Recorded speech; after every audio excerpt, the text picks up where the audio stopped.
In today's video, I am going to teach you how to group elements in Figma. Grouping is a fast way to keep related layers together. So you can move and resize them as a single unit, and it's a simple habit that keeps your files clear and manageable as they grow. Start by opening your design in Figma and heading to the section you want to tidy up. Select the elements you want to keep together, maybe an icon and its label, a button with its background, or a set of shapes you adjust at the same time. With those layers selected, use the quickest method. On a Mac, press Command+G, on Windows, press Ctrl+G. Your selection is now grouped. If you'd rather not use the keyboard, you can do the same thing from the canvas. After selecting the objects, right-click and choose Group Selection. This creates the exact same result, so use whichever approach fits your workflow best.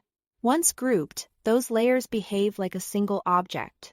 Click and drag to move them together, or use the bounding box handles to resize, and everything will scale in unison.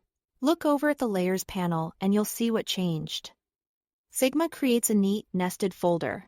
Your original layers now sit inside that folder, making it obvious what belongs together, and keeping the panel easier to scan.